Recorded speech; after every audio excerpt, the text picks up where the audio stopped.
بسم اللہ الرحمن الرحیم۔ السلام علیکم۔ حضرت سماک رضی اللہ تعالیٰ عنہ نے حضرت جابر بن سمرہ رضی اللہ تعالیٰ عنہ سے روایت کی، کہا میں نے رسول اللہ صلی اللہ علیہ وآلہ وسلم کے ساتھ پہلی ظہر کی نماز پڑھی، پھر آپ اپنے گھر والوں کی طرف تشریف لے گئے۔ میں بھی آپ کے ساتھ نکلا۔ آپ کے سامنے کچھ بچے آئے۔ آپ نے ایک ایک کر کے ان میں سے ہر کسی کے رخساروں پر ہاتھ پھیرا اور میرے رخساروں پر بھی ہاتھ پھیرا۔ کہا میں نے آپ کے دست اقدس کی ٹھنڈک اور خوشبو کو اس طرح محسوس کیا جیسے آپ نے ابھی عطار کے ڈبے سے ہاتھ باہر نکالا ہو۔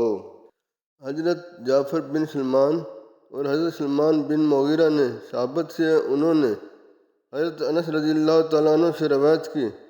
حضرت انس رضی اللہ تعالیٰ عنہ نے کہا میں نے کبھی کوئی عنبر، کوئی کستوری اور کوئی بھی ایسی خوشبو نہیں سونگھی جو رسول اللہ صلی اللہ علیہ وآلہ وسلم کے جسم اطہر کی خوشبو سے زیادہ اچھی اور پاکیزہ ہو، اور میں نے کبھی کوئی ریشم یا دباج نہیں چھوا جو چھونے میں رسول اللہ صلی اللہ علیہ وآلہ وسلم کے ہاتھ مبارک سے زیادہ نرم و ملائم ہوں۔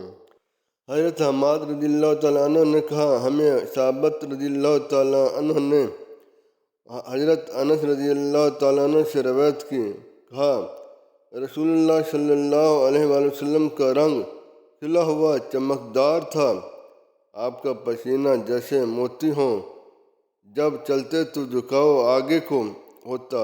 میں نے کبھی کوئی ریشم، کوئی دباج نہیں چھوا جو رسول اللہ صلی اللہ علیہ وآلہ وسلم کی ہتھیلی سے زیادہ نرم و ملائم ہو، نہ کسی کستوری اور عنبر ہی کو سونگھا جو رسول اللہ صلی اللہ علیہ وسلم کی خوشبو سے زیادہ عمدہ اور پاکیزہ ہو۔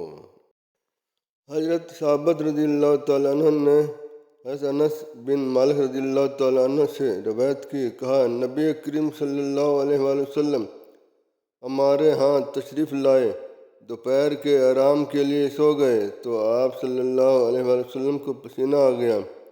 میری والدہ ایک شیشی لے آئیں اور چمڑے کے بچھونے سے آپ کا پسینہ انگلی کے ذریعے سے اس میں اکٹھا کرنے لگیں۔ رسول اللہ صلی اللہ علیہ وآلہ وسلم جاگ گئے تو آپ نے فرمایا اے سلیم یہ کیا کر رہی ہو؟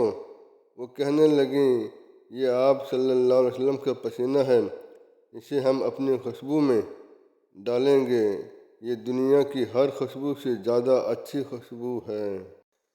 حضرت ابو قلابہ رضی اللہ تعالیٰ عنہ نے حضرت انس رضی اللہ تعالیٰ عنہ سے انہوں نے حضرت سلیم رضی اللہ تعالیٰ عنہ سے روایت کی کہ نبی اکرم صلی اللہ علیہ وآلہ وسلم ان کے ہاں تشریف لاتے اور دوپہر کے وقت آرام فرماتے۔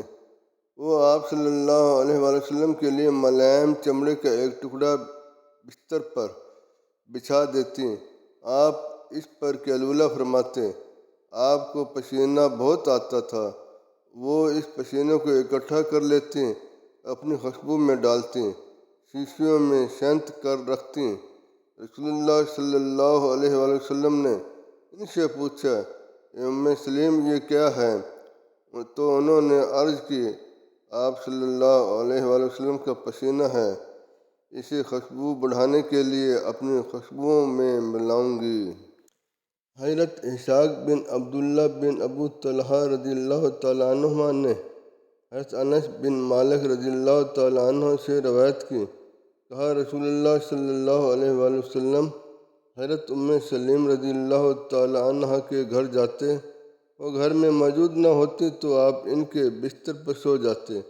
کہا ایک دن آپ صلی اللہ علیہ وآلہ وسلم تشریف لائے اور ان کے بستر پر سو گئے۔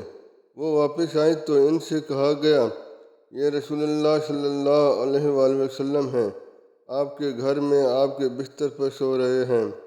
کہا تو وہ اندر آئیں اور آپ صلی اللہ علیہ وآلہ وسلم کا پسینہ آیا ہوا تھا اور وہ بستر پر بچھے ہوئے چمڑے کے ایک ٹکڑے پر اکٹھا ہو گیا تھا۔ انہوں نے قیمتی چیزیں رکھنے کا اپنا ڈبہ کھولا اور وہ پسینہ پونچھ پونچھ کر اپنی شیشوں میں ڈالنے لگیں۔ رسول اللہ صلی اللہ علیہ وآلہ وسلم ہڑبڑا کر اٹھے اور فرمایا، سلیم یہ کیا کر رہی ہو؟ کہنے لگیں، یا رسول اللہ صلی اللہ علیہ وآلہ وسلم، ہم اپنے بچوں کے لیے اس کی برکت کی آرزو رکھتے ہیں۔ فرمایا، تم نے اچھا کیا۔